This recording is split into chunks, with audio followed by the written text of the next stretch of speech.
High-profile geothermal water line breaks in downtown Boise have residents a bit concerned, especially since the city has plans to expand the system. 600 Side's McKenna King is live in studio with why the city says no worries.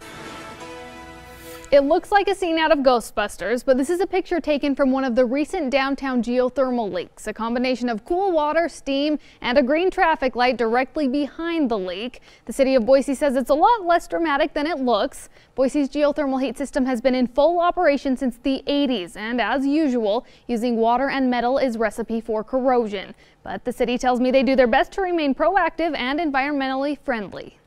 A lot of people walk the streets of downtown Boise and have no idea that such a big footprint of downtown Boise is heated with this renewable, clean resource that we take advantage of in a big way. It's a system that dates back to the 1890s when Boise began using geothermal heat for Victorian homes and the original natatorium. Then in 1983, Boise began the geothermal heat system, now holding the record for the largest geothermal system in the United States, bringing heat to 92 buildings in downtown Boise. That equates to about 6 million square feet. Primarily used for heating buildings. It's really a smart investment for Jump and for our community, as it's a low-cost, clean, renewable, and local energy source. It made sense on a lot of levels for us to utilize. But also heating the YMCA pool as well as sidewalks, providing shovel-free snow removal in the winter. The geothermal water is pumped from a well in the Boise foothills. It's then brought downtown underneath buildings and run through pipes like these, where the water is sitting at 170 degrees. It's then put in a heat exchange, where this heat exchange takes off about 55 degrees of that water to heat the building. Afterward, it's sent to a return, being taken back to be redeposited at Julia Davis Park.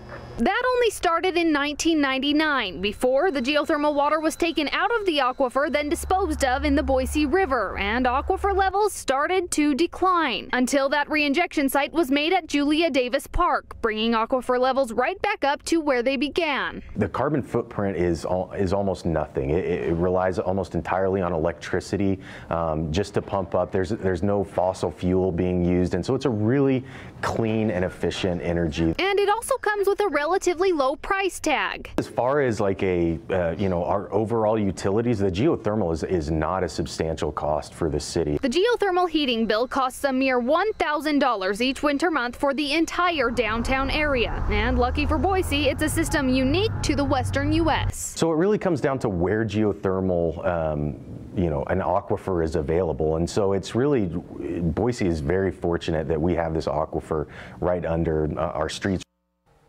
The city of Boise tells me they're looking forward to expansion plans and new innovative uses of the geothermal system. Live in studio, McKenna King, 6 on your side. Middleton School District added staff and security presence at the Middleton Heights Elementary School. This after outrage over a picture posted on social media depicting teachers dressed as Mexicans and a border wall. 6 on your side's McKenna King is live from the Middleton School District office and has an update. That's right, Don. I'm here at the Middleton School District office right now, where about a dozen people are here, signs in hand. People are driving by honking, all rallying in support of the teachers who were placed on leave at Heights Elementary. Now, I was at the elementary school earlier today where I saw 2 police cars as well as an officer patrolling the school. The district tells us they have added extra administrative presence as well as that security presence and a crisis team.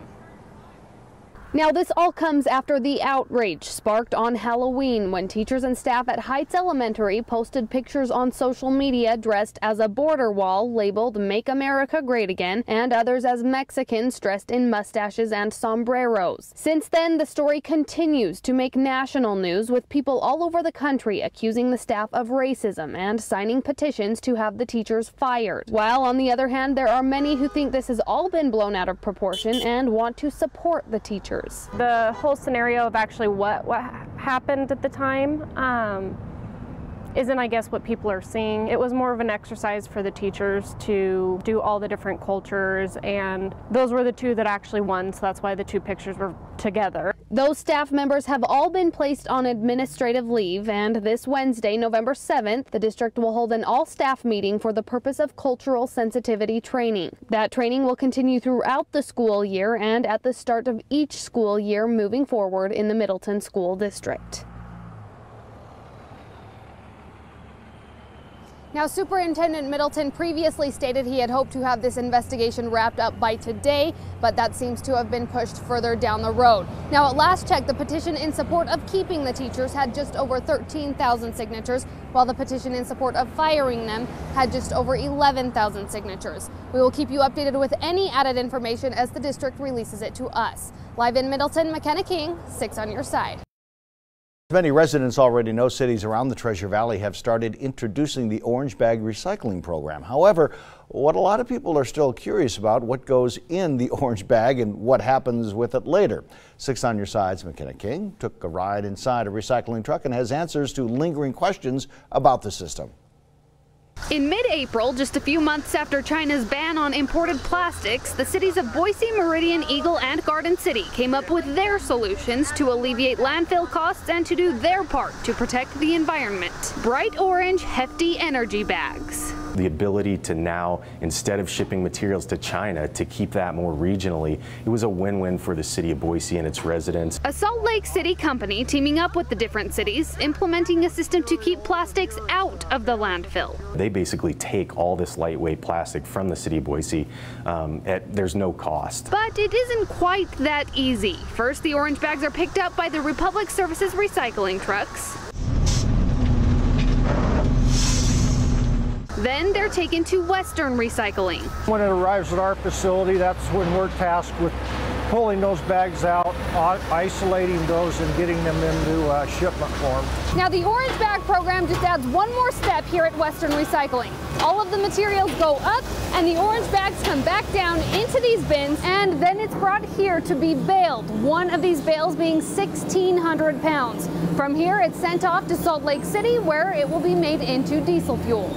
But Western Recycling doesn't mind the added step because it alleviates quite a few others. Now, rather than pulling 100 single bags of grocery bags off the line, we have one orange bag that has 100 bags in it. While the program has been considered successful so far, there have been a few setbacks with communication, like letting people know what goes in the orange bag, but also letting them know that the orange bag goes inside the bin. McKenna King, 6 on your side. So what does go in the bag? For more information on products that can be recycled using the Hefty Energy Bag program and what things are just trash, all you have to do is head to 6onyourside.com.